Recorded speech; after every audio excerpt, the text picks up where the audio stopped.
Hi, everyone. So good afternoon. I hope you're all staying safe and healthy during these challenging times. But thank you for joining us today for a panel discussion about a topic that's pretty near and dear to me in the venture capital ecosystem, and that's on sustainability, whether it's an overhyped buzzword or the foundation of our future. My name is Carlos Camacho, and I'm the head of investment developments at Fundnel. We are a private investments platform and aim to bring you the best deals in venture capital using data and technology. So based on that quick intro, I think we all know where kind of I stand with regards to sustainability. But today we've brought in some industry experts to help you make up your own minds and bring some light to a couple of specific verticals within this fascinating and frankly very important space. But before I introduce our panelists today, I'd just like to remind everybody that you can submit any questions that you have in the Q&A tab at the bottom of your Zoom windows at any time during the conversation. And we'll try to go through as many of them as we can as time permits after the panel discussion concludes. But yeah, to introduce our panelists today. So first we have John Friedman. John's the director of AgFunder Asia, which is one of the most active food tech and agri-tech VCs globally, with bases both in Silicon Valley and in Singapore. And the fund has co-invested alongside industry giants such as Andreessen Horowitz and TPG. So welcome, John. Thanks, Mark. We also have Jesse Tong, who is a senior manager of venture investing at SG Innovate, a private organization wholly owned by the Singapore government that aims to help entrepreneurial scientists launch, prove, build, and scale up deep tech innovations from Singapore to the rest of the world. So thanks for joining us, Jesse. Thank you. Hi, everyone. Next, we have our two entrepreneurs.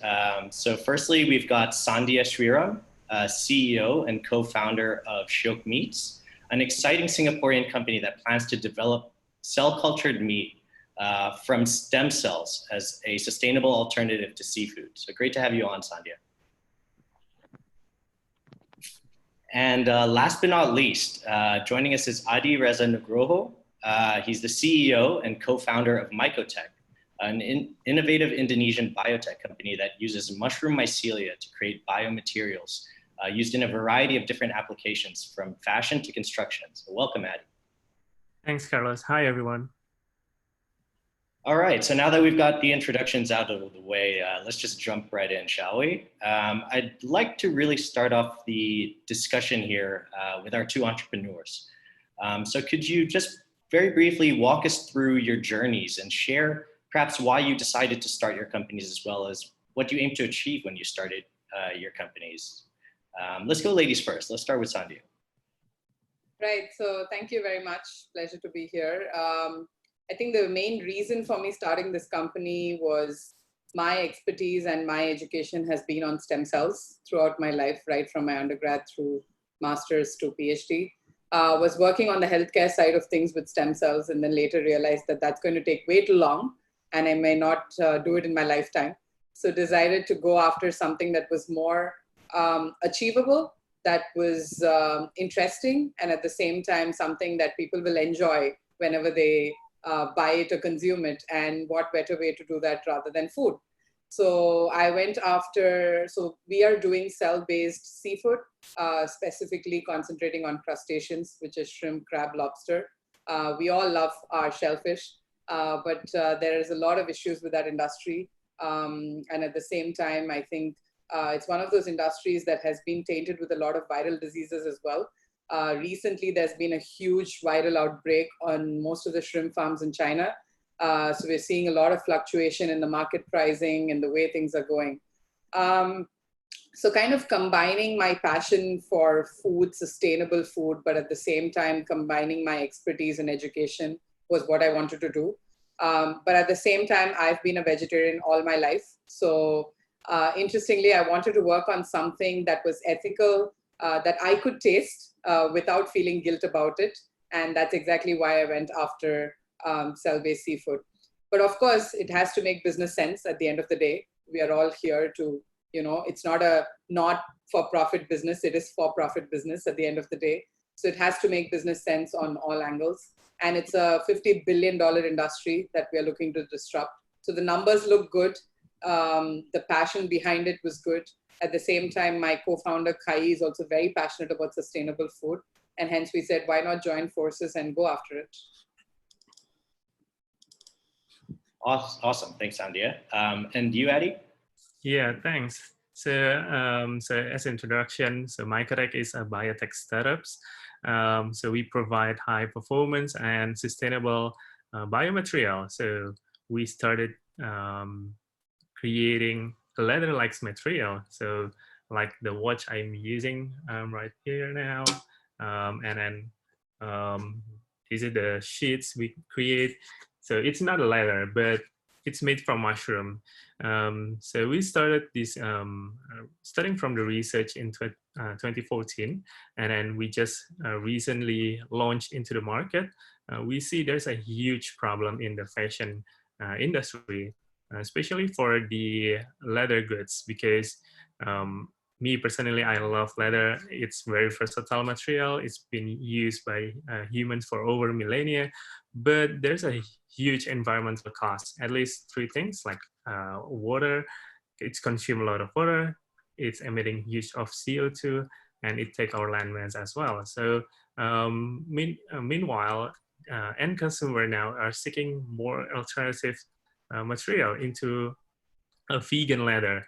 So we see there's a huge opportunity by using mycelium, the roots of the fungus, the vegetative part of the fungus, to create a leather looks material like this one. Not only that, we are also collaborating with several brands, either small, medium brands or big brands, to create end products like the sneakers. We collaborate with shoe brands company in Indonesia, and also we collaborate with big brands as well. So this is a really huge industry, and then but at the same time causing a lot of damages in the environment. So we see there's a huge opportunity for us to entering or penetrating this market to apply this material, because there's a lot of initiative, collective effort from big brands, governments, join force together, combating the climate change issue. So yeah. Awesome. Thanks, Addy. So I'd like to rope in John here. So you've heard their stories, and I'm sure you've heard plenty of others like them over the years. Could you perhaps share some insights on what you've seen from the evolution of the food and agri-tech spaces in particular, since those are kind of your specialties? And just to add on to that, perhaps if you could share some thoughts on plant-based meat alternatives, which are getting more and more mainstream these days, versus a relatively unknown industry such as cell-cultured meat alternatives. Thanks, Carlos. I think just to sort of put it in the context of the theme of today's conversation on sustainability, I mean, personally speaking, I can think of no other industry which aligns itself to the visions of the United Nations 17 Sustainable Development Goals in what it's trying to achieve, and I guess the many different facets of the agri-food industry, which would ultimately touch upon a number of the SDG goals. So when I personally was looking to make a move from my sort of corporate job into something which was more sort of sustainably focused, I think I naturally gravitated to this space. And just to go back to your question, the agri-food tech, the way that I think it's been recognized as a sector is now increasingly sort of taking on that overlay of sort of sustainability related, which is, I think, hugely beneficial for interest in the sector. It's fair to say that compared to more established venture capital industries such as fintech or medtech, biotech, agri-tech or food tech has sort of paled in comparison in terms of the amount of investment interest, investment capital coming into the space. There was a well-known report, I think back in 2015 by McKinsey, that sort of compared the amount of investment dollar going into different venture capital industries. And when they looked back to 2010, I think the number they had was less than 1% of total global venture capital was flowing into agri-food. By 2015, that had increased. There had been some increasing participation, but still that number was only about 3% of the total venture market. I'm happy to say that over the last 5 years, from 2015 to 2020, we've seen approximately 250% growth in investment dollar coming into the agri-food tech space. And again, that's both a sort of recognition around, basic sort of macro growth forecasts in terms of population, consumer demand. How are we going to feed, a 10 billion global population with severely limited resources, without destroying the world? So these sort of broader, sort of long-term challenges, I guess, have been brought to the attention, and then combine that with the increasing awareness and demand for sort of sustainable impact-related investments. I think the two go hand in hand. Cool, thanks. Now, Jesse, curious to get your take on this topic from a much broader sense, given that you have a much wider mandate at SG Innovate. Based on your view and experiences with sustainability-focused Singaporean innovations, which verticals, even outside of the ones we'll be, discussing on this panel, but which verticals do you think have made the most headway over the years, and which do you think have the most potential, and why?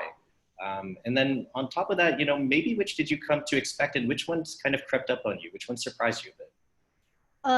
Yeah, I mean, like for SG, in no way, our focus, we won't call ourselves focusing on sustainability, but we're focusing on deep tech and, something that's strategic to Singapore. And this, in a lot of sense, it's really aligned with sustainability investment.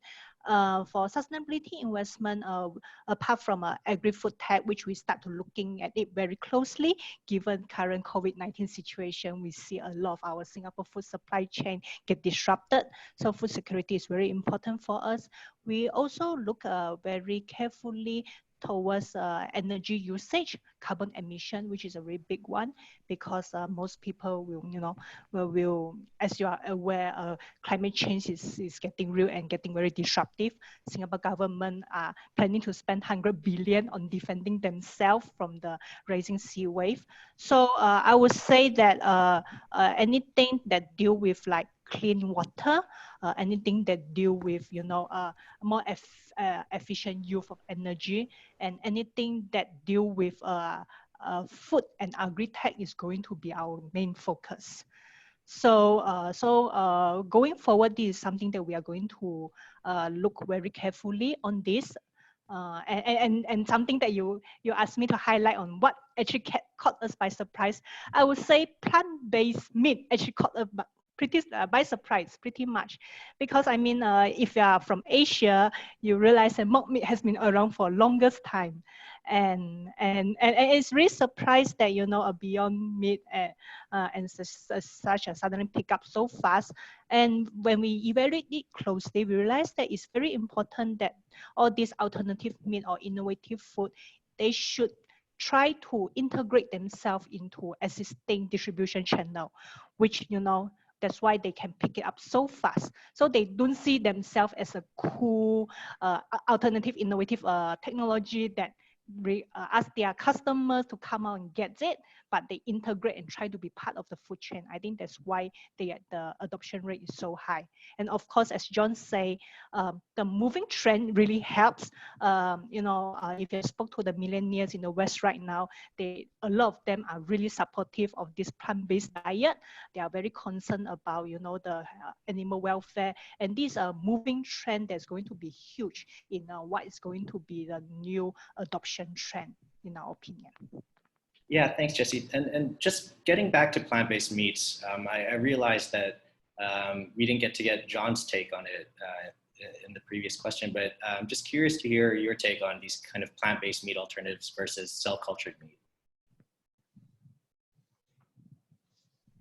Sorry, I think I'm unmuted now. Yeah, no, thanks for coming back to that, Carlos. I realized didn't quite answer your question. I think just from the numbers, if we take a look at the investment numbers that have gone into the various different sort of segments across the agri-food space, the way that our company AgFunder looks at this this particular sector is, it's an enormous value chain. So you try to divide up your areas of focus from upstream to downstream, anything from sort of precision ag all the way down to sort of alternative protein. So it's been interesting to look at the sort of ebb and flow of investment dollar into the different categories. And 2019 was just a blockbuster year for the alternative protein space.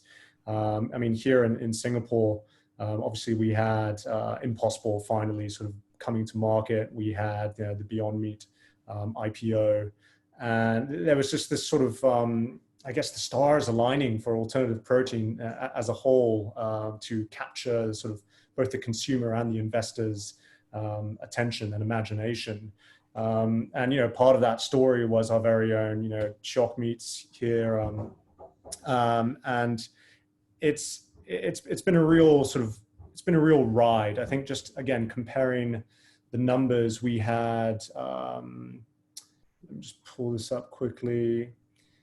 Yeah, so compared to year on year, just to give some perspective, the overall investment into the agri-food tech sector declined in 2019 by about 5% versus the year before.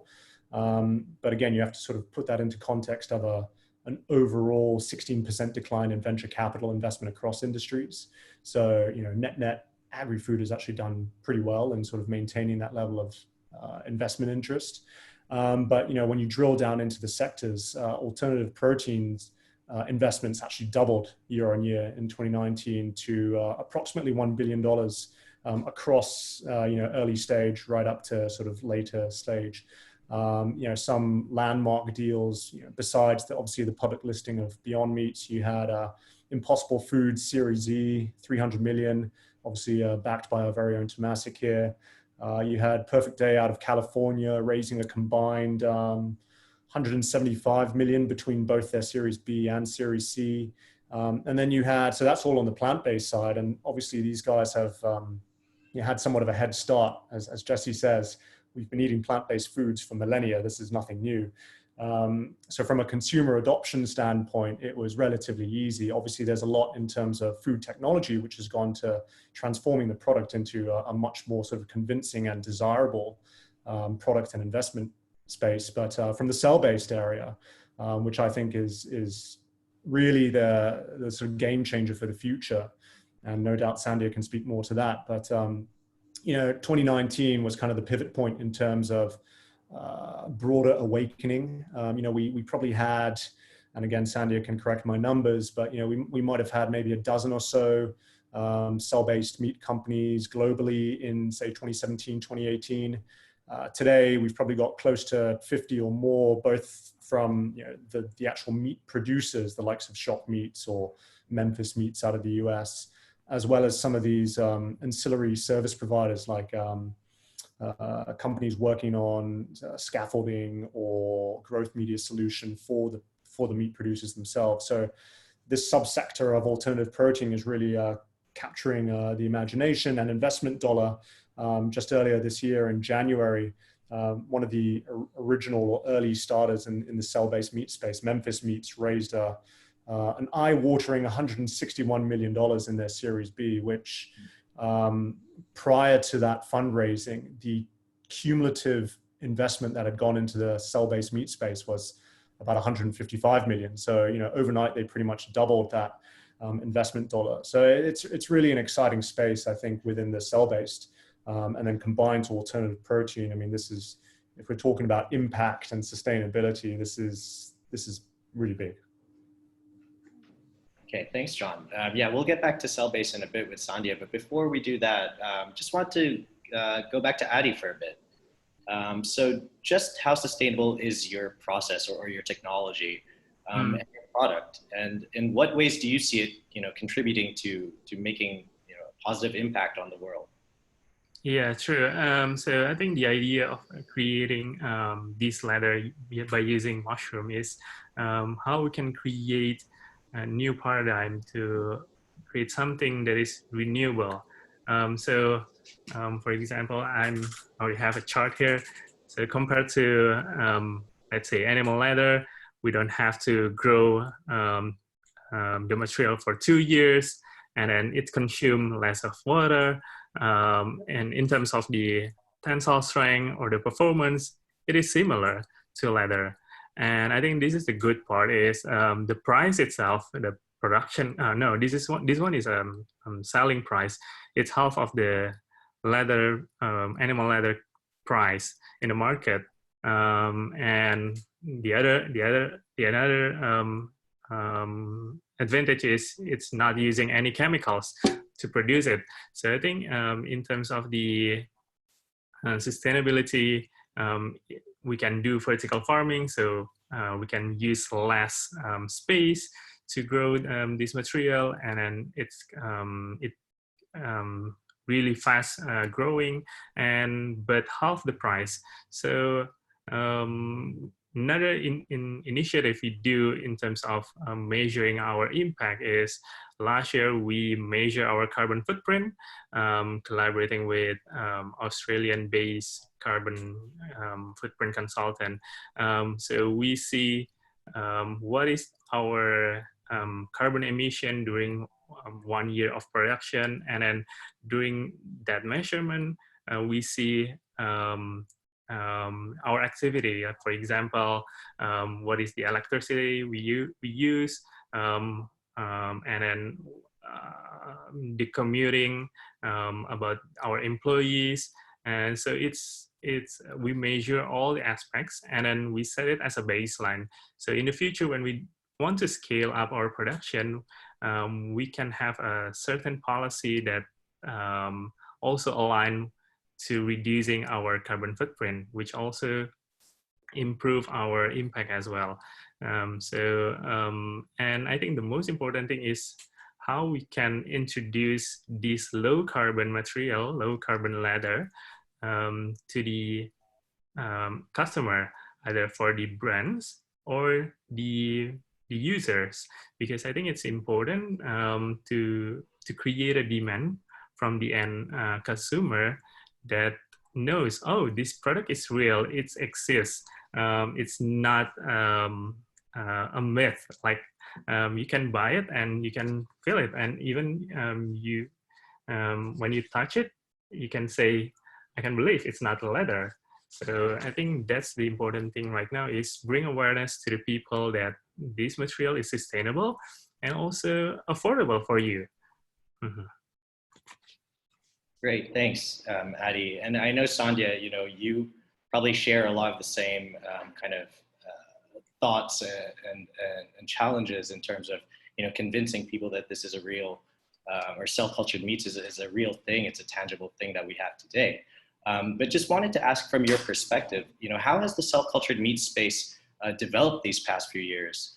And then on top of that, I guess what similarities or differences, whether that be in taste or nutritional value, or food safety, environmental impact, or cost to produce, or whatever, can we expect from good old traditional meat versus what we see in the cell-cultured space, and specifically in the seafood space that you operate in?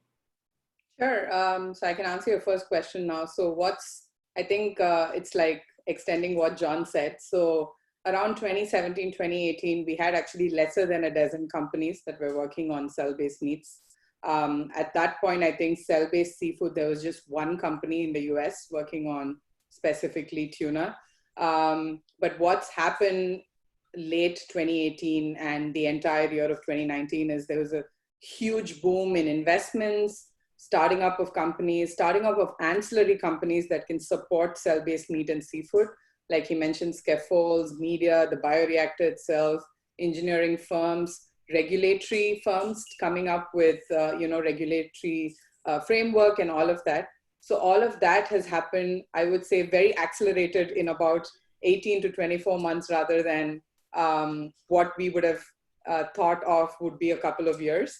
And what we see now is in 2020, we haven't seen any new cell-based meat companies per se, but we do see that, like he mentioned, the companies that did start a couple of years ago have raised tremendous amount of funding. They're looking more towards commercialization, as are we. We are looking to hopefully commercialize start of 2022 at this point. So that's pretty early for a company that started only in 2018. But given the fact that we are working on seafood, and definitely seafood is less complex when compared to red and white meat to start off with. And also we started the company when a lot of the basal work was already done by the early on cell-based meat companies. So we were able to accelerate a bit more.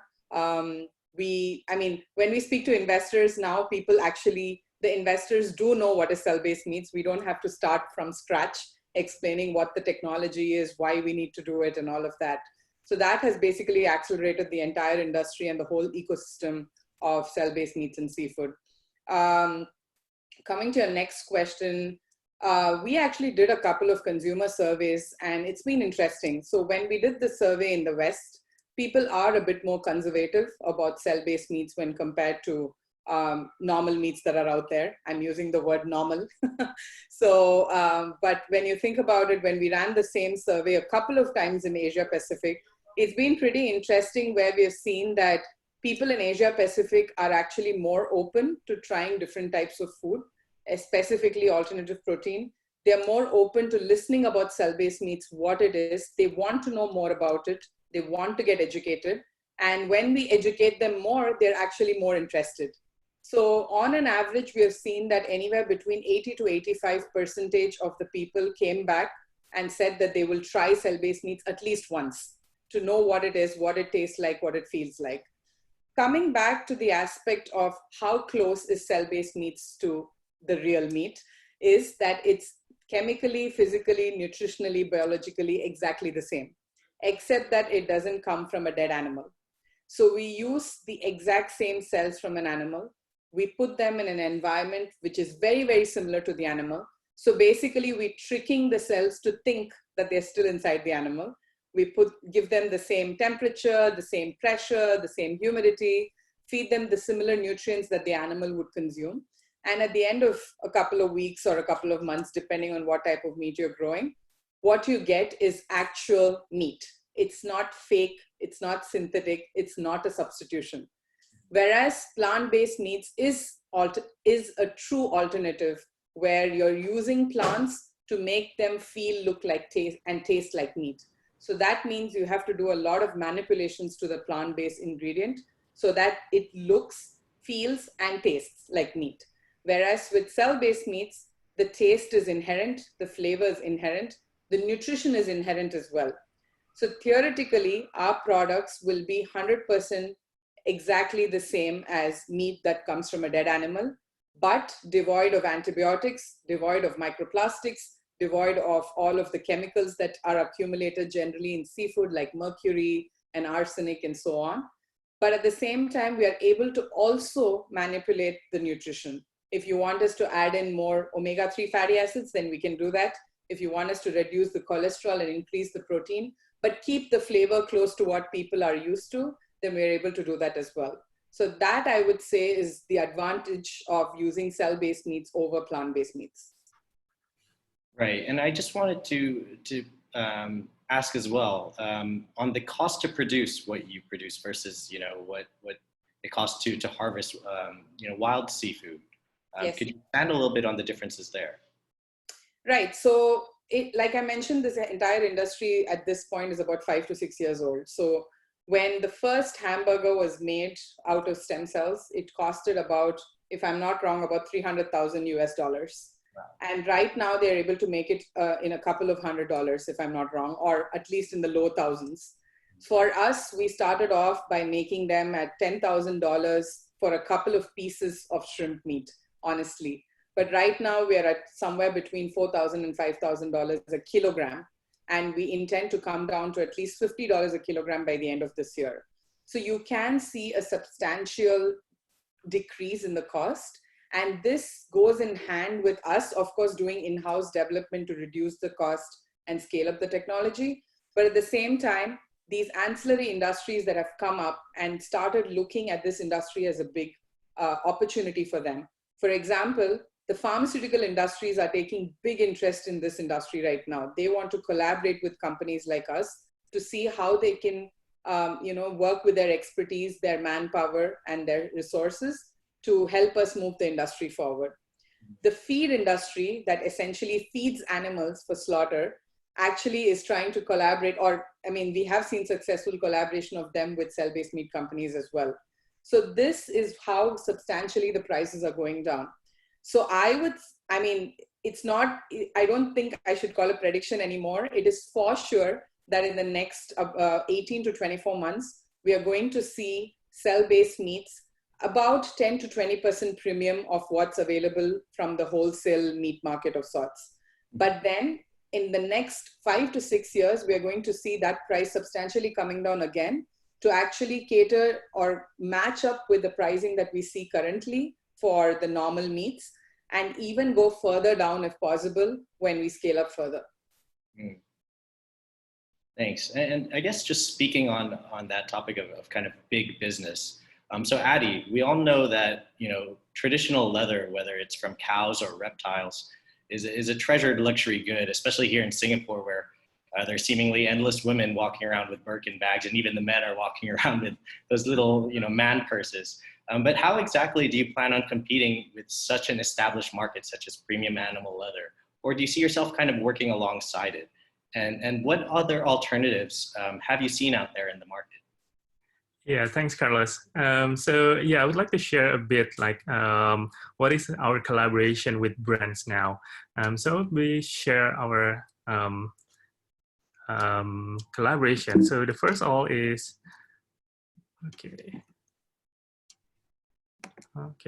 So the first all is we collaborate with small, medium enterprise to create small leather goods like passport cover, wallet. So we working with them just to create a quick prototype, and it works perfectly. I'm already using it every day, and it feels like leather.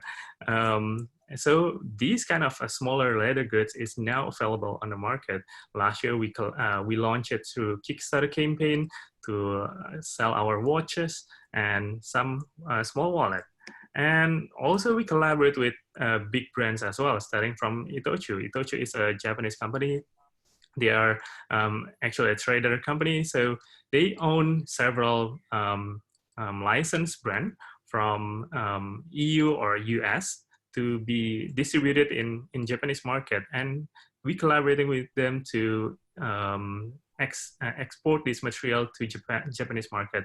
And Converse is one of the biggest brands they own for their local regional market. And Converse is producing all their shoes next to our factory here in Indonesia. So there's a huge opportunity for us to be supplier of raw material for them. So this one is the leather, collaborating with Itochu to create with many color variation and instant printing. So they're using digital printing to create many colors instantly. So we can do on-demand production without minimum order quantity. And also collaborating with small, medium brands to create sneakers. So last year, our shoes looks a lot of like a row shoes. Now it's more refined with our latest improvement. So we will launch these sneakers by end of this year, or maybe early 2021. There's also biggest collaborator as well is IKEA. IKEA is they have a fine product of leather, but from what they say, it sucks. So they want to innovate their leather product line by introducing this material. We're starting as a cushion cover, and they just recently open new stores in Indonesia next to our factory. So we're collaborating with them by using the what is called small and medium enterprise procurement program. So we will launch this product by 2021. So I think So yeah, when we launched this material to the market, I thought it's only the needs of the big brands. Only big brands are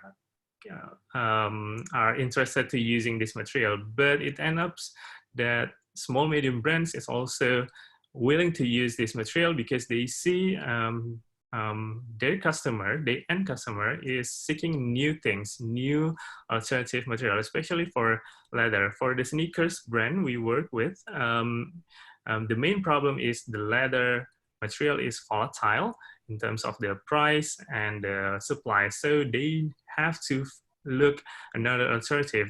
But for the market now, right now, for available product right now in the market is only two, a vegetative tanning leather, and the second one is a synthetic leather. But both is not fully sustainable because it's still using animal, and then the second one is using petroleum-based material. So I think by having these mushroom leather as a low-carbon leather, and I think it's might open new opportunities for them. For example, this watchmaker, now they're able to extend their market to overseas, which they never tapped before, because some countries is banning leather production from Indonesia because the tanning process is not standard and somehow it's polluting water sanitation. So I think we want to keep this material not only for big brands, exclusive for big brands, but also many people from small medium brands as well, so they can start become or towards into sustainability. Right. Okay. Thanks. And just back to Sandhya briefly. Just speaking of consumer concerns, there are some around cell-cultured meats or lab-grown meats, whether it's a question over ethics even, or health, or you touched on pricing, but scale.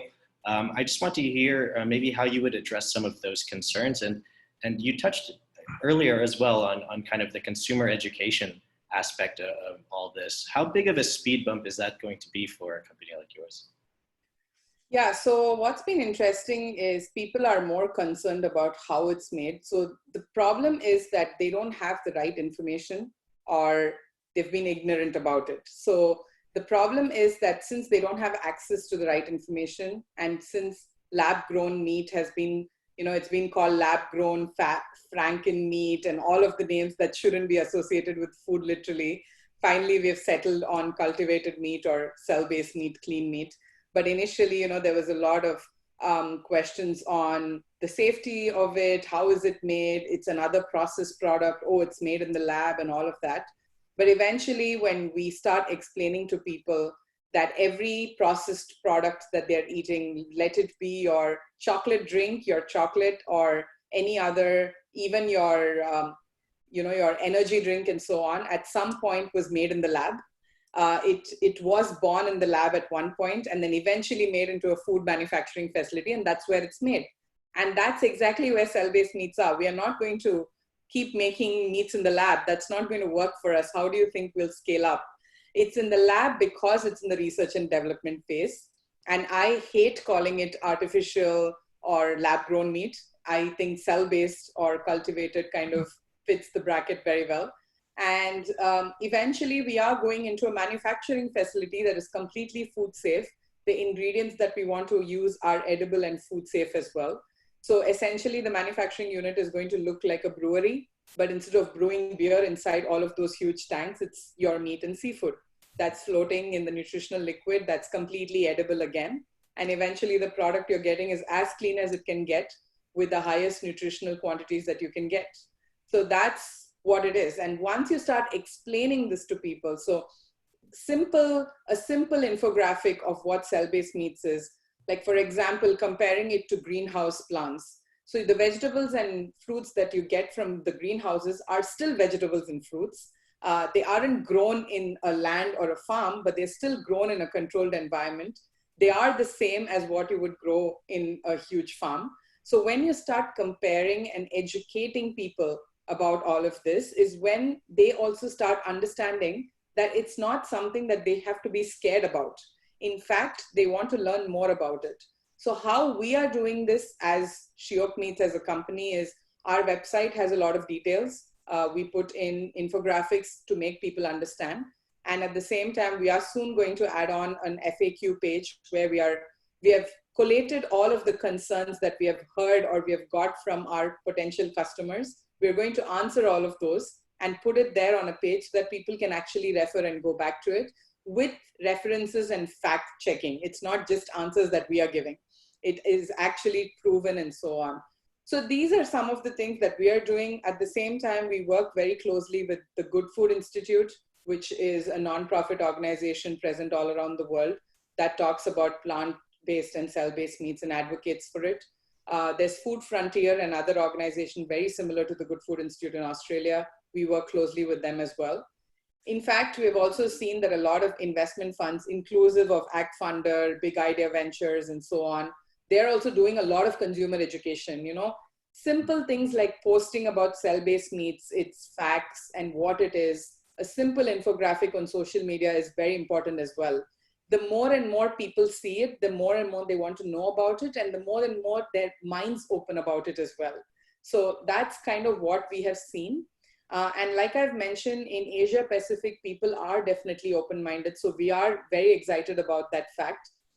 Specifically, even when we reach out to restaurants, food suppliers, and supermarkets where we want to sell our product, the owners of such places have already heard about it to a certain extent, but they definitely want to know more about it. And that's where we come in and provide that information.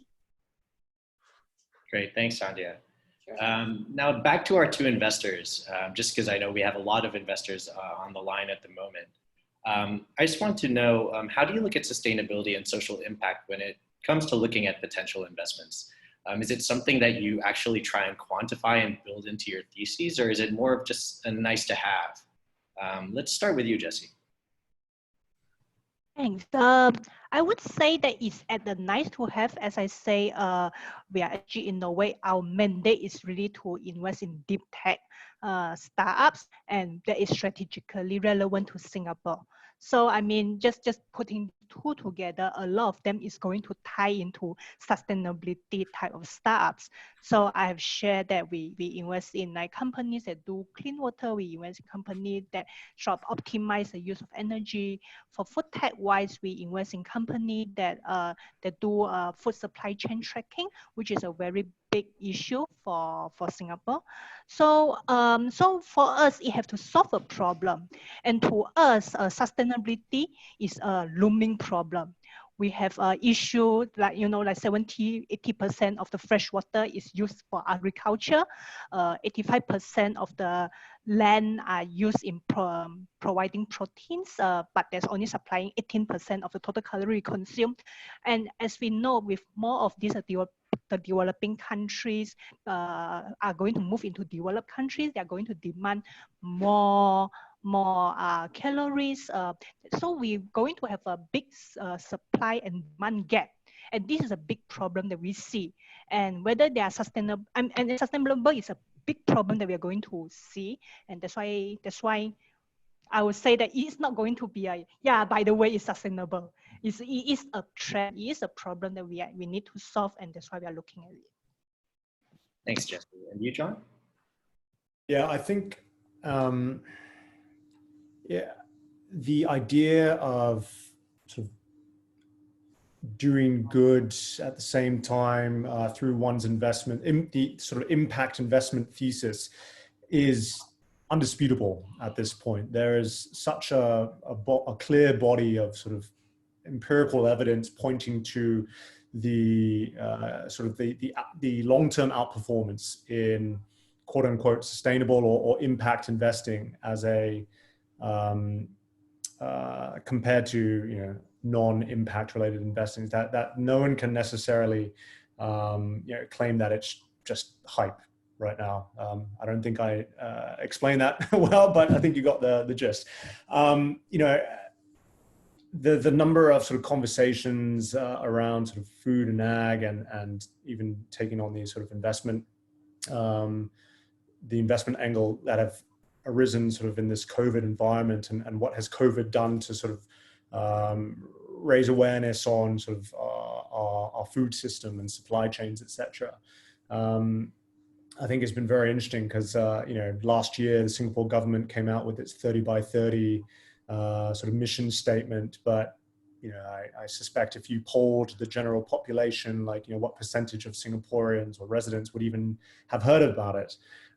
Suddenly this whole 30 by 30, domestic, the goal to produce 30% of Singapore's nutritious needs locally by the year 2030, that's been sort of brought front and center of the conversation with this whole sort of COVID lockdown situation where, for whatever, 24 hours after Malaysia closed its borders, there was panic buying because we wouldn't have our leafy veg, or, just last week, the government announced its express grant to realize this vision of 30 by 30 by providing food producers, be it farms or protein manufacturers, with additional funding to accelerate or ramp up their production. It's not 30 by 30 anymore. It's kind of by, it's 100 by tomorrow if pardon my French, shit hit the fan. Anyhow, I think when it comes to the investment side, how we try to measure it, I mean, for me as an individual, it's kind of ingrained in the way that I would like to be sort of investing my own dollar. From the ag funder side, we started up in Silicon Valley almost 10 years ago. It was more, the genesis behind ag funder was more to draw awareness and attention around the opportunities in disruptive technologies in the broader agri-food system. We didn't necessarily try to sort of play the sustainability card, but obviously over the last several years and our decision to open up a shop and raise a fund here in Singapore, it's totally aligned. You can't even, you can't really divide it. If we're really going to be looking for attracting, investing, applying transformative technologies into the Asian food system, the ultimate goal isn't just, we're going to sort of feed 500 million people in the next decade. It's really like, if we don't do that, then what's the alternative? And it's not a pretty picture, right? I think, just to go back to your question, how do we look at investments? How does one as an investor try to measure that sort of sustainability metric or impact? There's a number of platforms and resources that have developed over the last few years, which we ourselves are sort of seeking counsel and advice and aligning ourselves with, be it, the big one from the US is GIN, G-I-I-N. From a sort of more individual retail investor level, it's Tonic. So all of these platforms and communities are really trying to educate investors, from individuals all the way to institutions, around the positive outcomes that are achieved when one invests through a sort of impact lens. And I think, again, going back to the point where it's undisputed today. I saw a recent clip from a Bank of America research report I think they published a few weeks ago.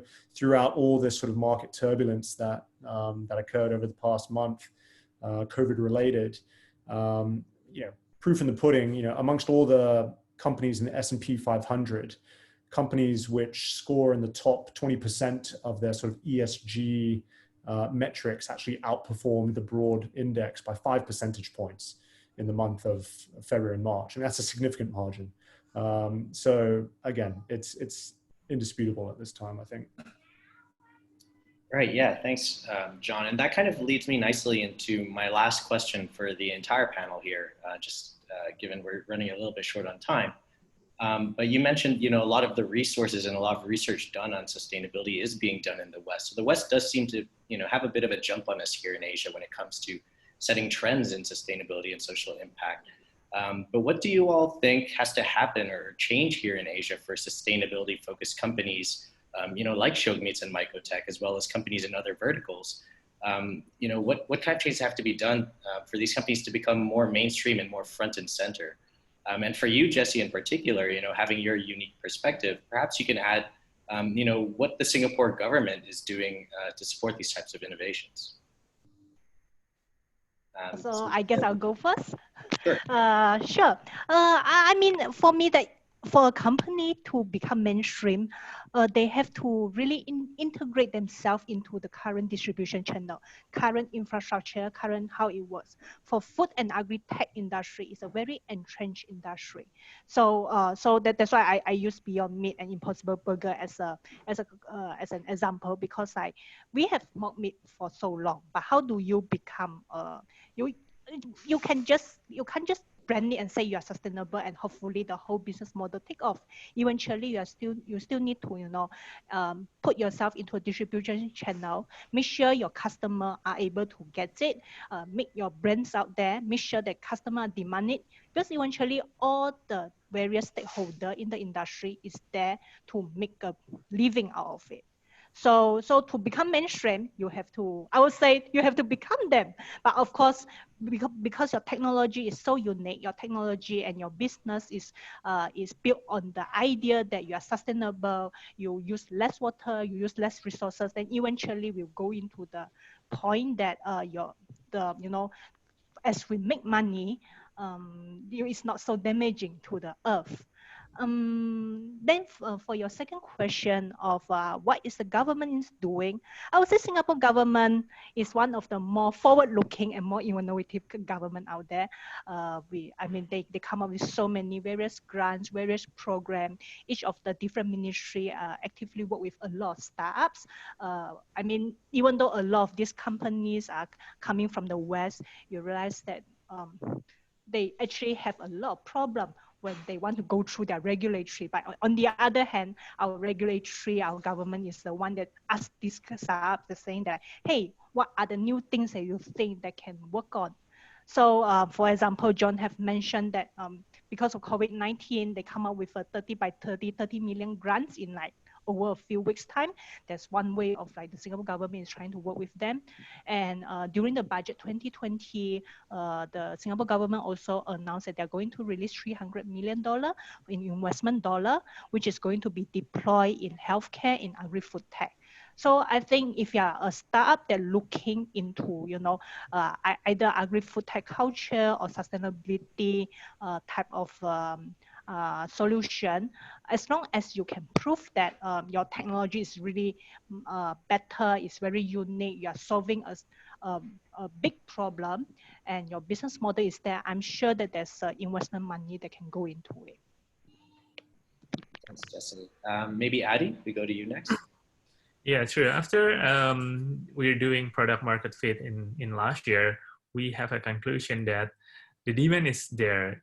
Small, medium brands are looking this material. Even big brands are also interested to use and launch this collaboration.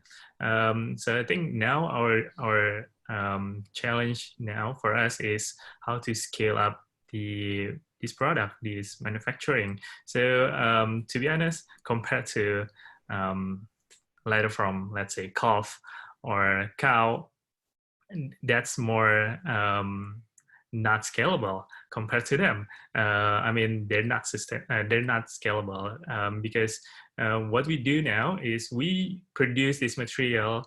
Our factory is located in small villages that has a lot of mushroom farmers. So we tap local mushroom farmers, and then they using local agricultural ways to convert it into mushroom media culture. And then we harvest it and then process it with small or non-fancy facilities to create this material. And it turns out it works. So I think we see this non-complex procedure is, I think it makes us easy to scale up this process, and I think that's one of the target of our company by by this year how to scale the business, because we already have the technology, we already have the market, and now we need to execute the plan. And because I think for the end customer, either brands or the users, the demand is huge. And I think that in terms of fashion industry, the adoption rate for new material and the push from the end customer about sustainability, I think is the key driver to use this material. Okay, thanks, Adi. And you, Sandhya, what do you think it has to change here in Asia when it comes to changing people's mindsets around these sustainable type companies? Yeah, I think for us, more than consumers, it's the challenge has been raising money as well as getting larger food companies to recognize what we're doing, which has not been so much of a problem in the West, for example. So here, definitely investors are more risk averse. For a company that is looking at a very high capex in terms of initial money that's required to set up manufacturing plants, because our equipment are expensive. And we are not going to be profitable, at least for the next 5 to 7 years. That's not a model that investors are very used to in this part of the world. The second is big food companies are interested, but the conversation stops somewhere after the first or the second call, because they also don't know how to support innovation. They don't know how to take it forward. So things are changing. I'm not saying that it's a major problem, but as a startup, we have had to do a lot of education for these two sectors as well. Whereas in the West, it's a bit more open. People are definitely willing to put down money to support a deep tech company. Here, the first question is, when is your ROI? When will you reach break even? When will you get profitability? Why aren't you in the market commercially yet? And these are some of the questions. And most of the investors either invest very early on when you have an innovation and an idea in mind, or then they invest when you're commercial. So what happens in between is the biggest problem. It's the valley of death for every startup. And that's where is the major lack of investments that's coming. And that's kind of where we are currently. But thankfully, we have been able to raise investments. It has been hard, but it has been a lot of work from our side to kind of get there. But honestly, we need more people to help get a product that works in the lab or in an R&D facility to move into commercialization so that we can become commercial. This is pretty much like a chicken and egg thing where we want to go to commercialization to raise more money and become profitable, but nobody is willing to support us to get to commercialization. So Right. That's kind of where we are. And I think that's what needs improvement at this point. Yeah. Okay, great. Thanks, Sandhya. And lastly, John, same question to you, especially given that, you have offices in both, the Valley and in Singapore. So I'm sure you see kind of both sides of this, but what do you think has to happen in Asia for us to catch up to the West when it comes to sustainability and social impact? Yeah, I mean, I'd echo a lot of Sandhya's points on just the sort of maturity of the venture capital industry as a whole out here. And a lot of that sort of reflects the challenges which Sandhya has already mentioned. We just need that time to pass and these companies to, the established startups from 5 to 10 years ago who are now unicorns, but none of whom have actually exited. And we haven't had that sort of recycling of capital and success story coming back to reinforce the industry. So obviously once that occurs, general investors will feel more confident in, I guess, this model of investment. In terms of sustainability, I mean, if anyone's sort of in denial at this point, I don't know, the writing's on the wall. I mean, I've lived in Singapore for 13 years and it's just gotten hotter and hotter. I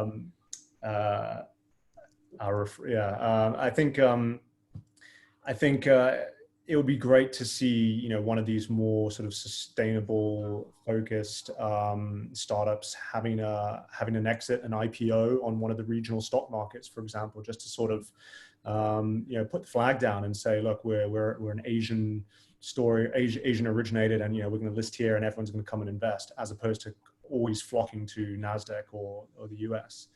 Perhaps some more, celebrity endorsement wouldn't hurt as well. Just get some more sort of consumer friendly advertising. Whether it's those shoes, Adi, can I sign up for a pair of those? Those are great. I'm no celebrity, but I'll wear them. Yeah, I need one too. Definitely, yeah, sure. Put in one list. So exactly, I think it's a communal effort. We all have to sort of, as members of society, we just have to open our eyes and recognize that, you know, the challenges of whatever the sustainable development goals are trying to overcome and prevent, be it climate change or, you know, et cetera. You know, it's reality unless we do something about it. So how can we all work together to solve it? Let Yes. me add a bit on this. On this investor. I mean that's why SG in Norway is originally set up like 3 years back, because Singapore venture capital ecosystem is a very young one. It's unlike what you're going to see in the West Coast. So I mean, originally, like most people, the very little people that actually able to exit, all of them is going to be from the IT scene, and you will see a lot of VC, they are going to be much more familiar investing in IT-based company. Then that's exactly why SG Innovates was set up 3 years back, and it also set up together in junction together with SG Equity. So when SG Equity was first announced like 3 years back, they also put out 200 million for to support startup to basically to invest in the deep tech sector. So I mean, it's very successful. That's why in the new budget it come out again with another 300 million. And for the what we've seen for past few years is the availability of this money actually do entice some of the VC willing to go into something that's more deeper tech. We see that for the first tranche, it actually attract quite a number of VC that they are more open to invest in like advanced material. They are more open to invest in medtech. These are very difficult industry with long gestation also. So for the next tranche, a very specific tranche is actually open to invest in agri-food tech, and we really look forward to that. And hopefully that will come and help solve some of the problem in the VC ecosystem. Great, thanks, Jesse. That's kind of concludes our panel discussion for today. I know we've run a little bit over time, but I did want to sneak in a couple of questions that came in over the board. And in case we don't get to your question, please feel free to reach out to us at Fundnel. We'll open up a poll, but you can also email us as well in case you would like more information from the panelists today. But the first question I have here is directed towards Sandhya and Adi. And perhaps we can direct this towards you, John, as well, since you are a shareholder in Shiok Meats as well. But could you please share about how your relationship with key funders or your key shareholders has shaped your business development so far? So maybe Adi, let's start with you. Yeah, so we're securing seed fund in 2018 and also grants as well. And I think this is really important, like because the only person that can help you to support this innovation is your shareholder, either the co-founder or the investors. So far, we have a really supportive shareholder. They ask us to focus on the technology, how we improve the technology, what is the innovation growth, not only just measuring financial growth, but also measuring the innovation growth.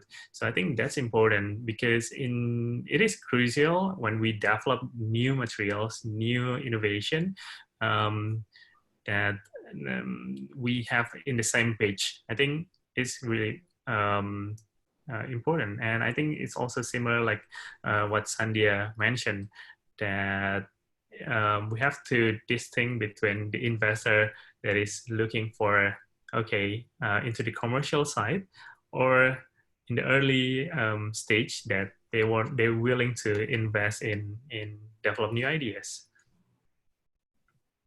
Great, thanks, Adi. And you, Sandhya?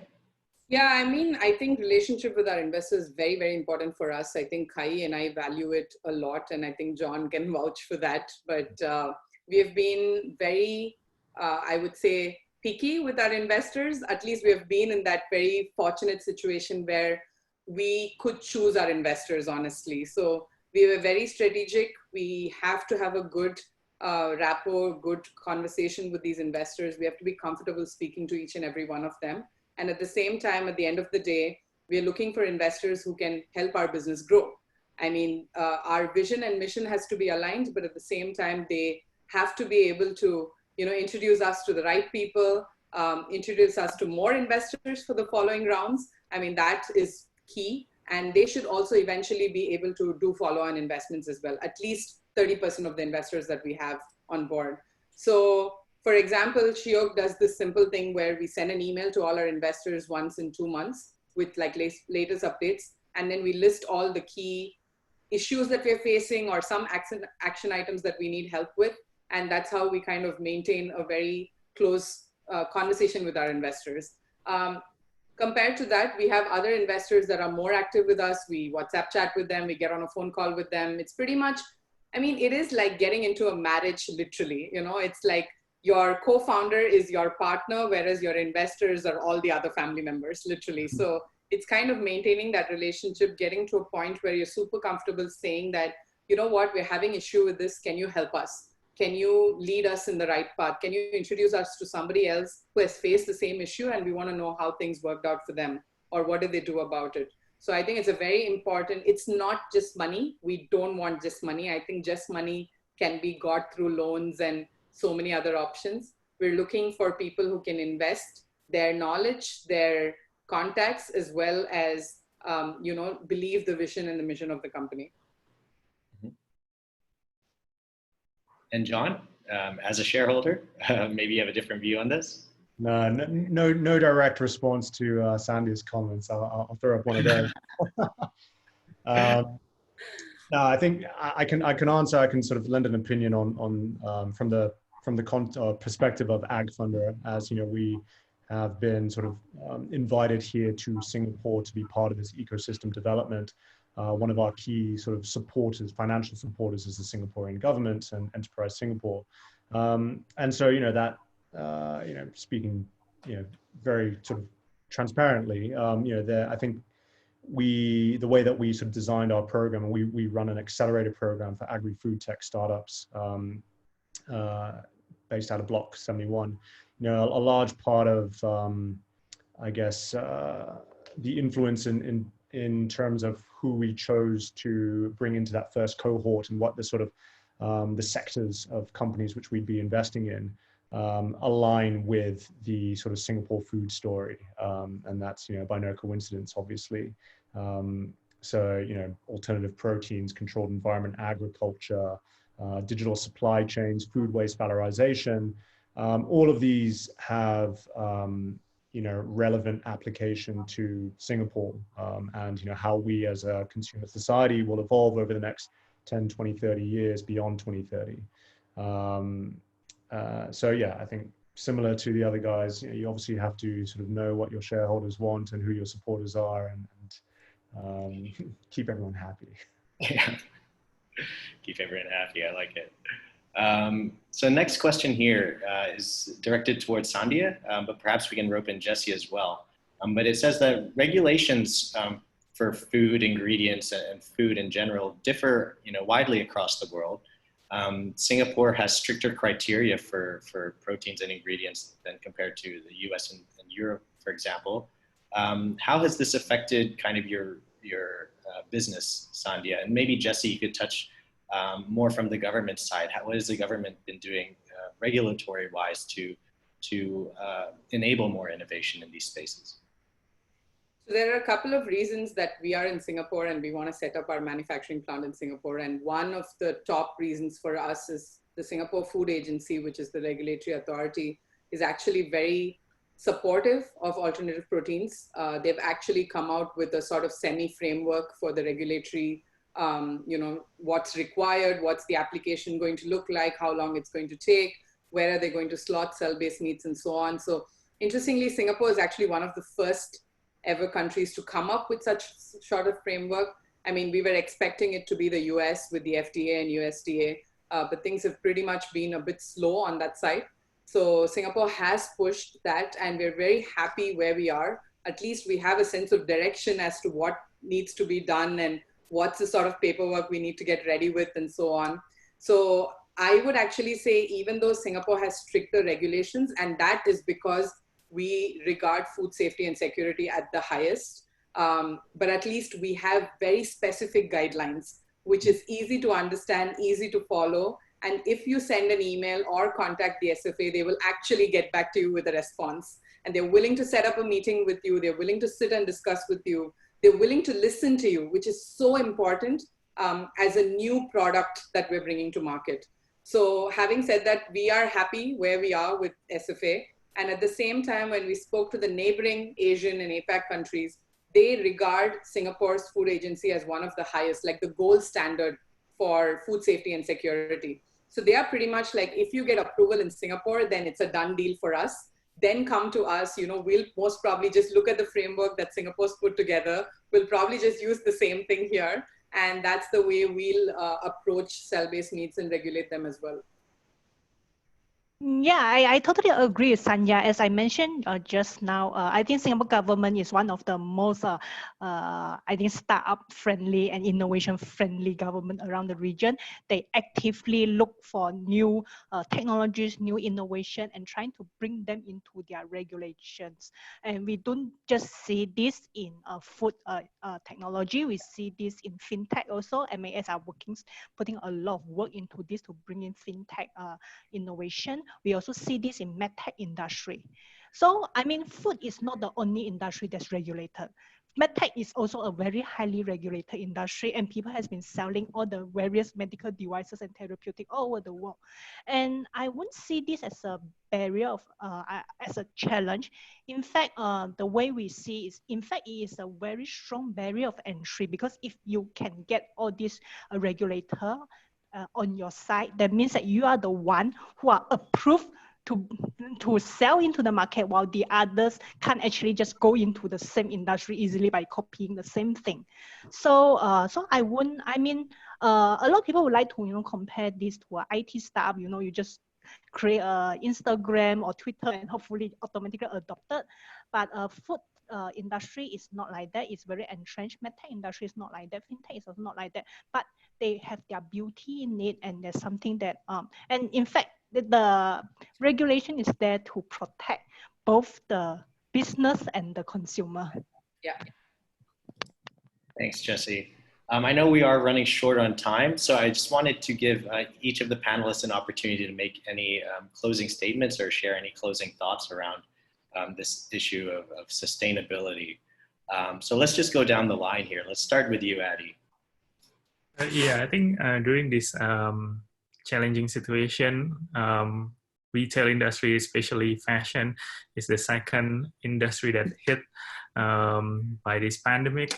But I think this is a good time for people, especially for this industry, to see that reflecting back our process. I think it's a good opportunity for fashion industry to reevaluate practice with better plan, transferability, using renewable material, and I think the most important thing is provide wellness to the worker as well. So because if we not doing nothing, we do nothing, the fashion industry will simply return to business as usual when this is all over. So I think we have to start reconsidering what we have done in business practice and improve it in the future for the better future. Thanks, Adi. Jessie? Yeah, sure. As I shared just now, we see that sustainability is not a fate. It's not a nice to have.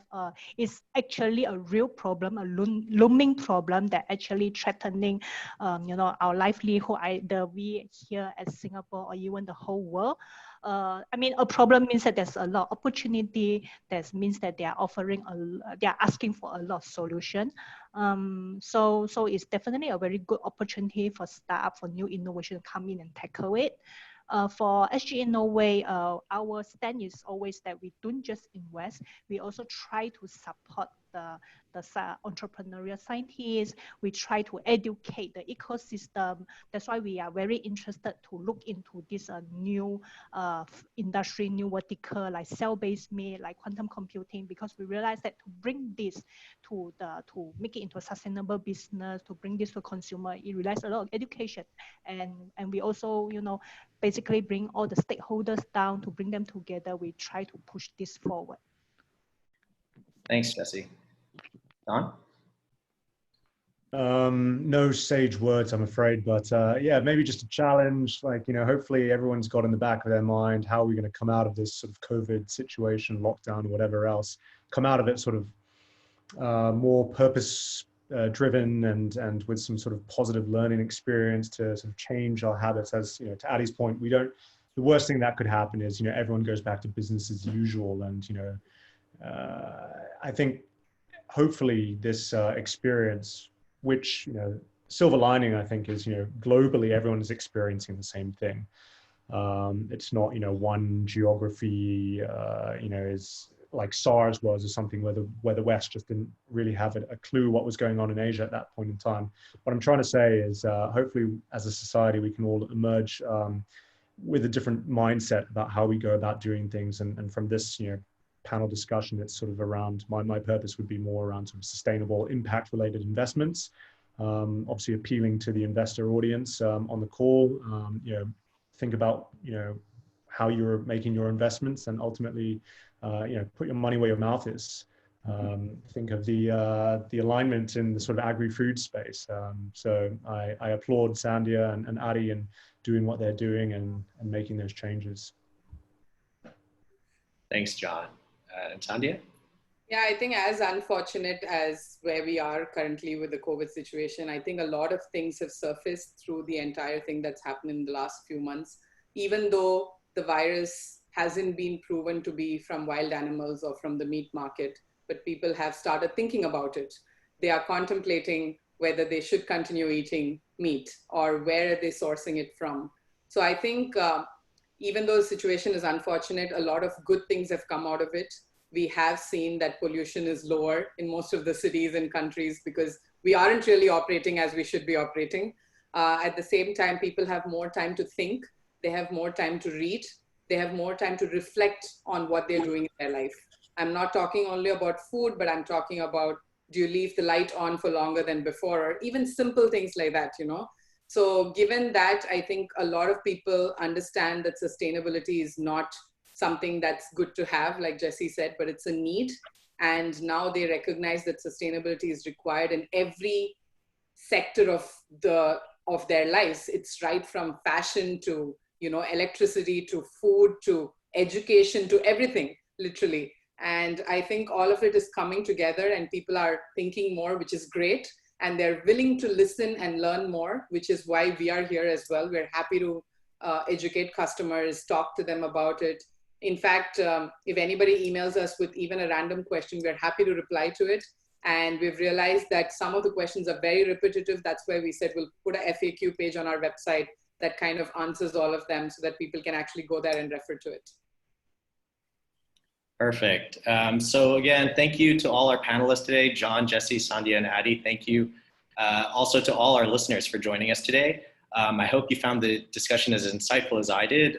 And as I mentioned, if you do have, I know we didn't get through all the questions, but if you do have any questions you'd really like answered or would like to be connected to the companies we talked about today, please use the poll feature to register your interest. It should be popping up on the screen any moment now. But before I let you go, I just want to make one final special shout out. And that's to all the frontliners out there, you know, the doctors, the nurses, delivery drivers, the kitchen and grocery store workers, our policemen and women, the taxi and Grab drivers, security guards, you know, everyone out there putting their health on the line to keep us all fed and healthy and safe. You know, please do remember to share the love and do your best to make them feel appreciated for their amazingly selfless work. So thank you again. Have a great day, and please do stay safe. Thank you. Thank you.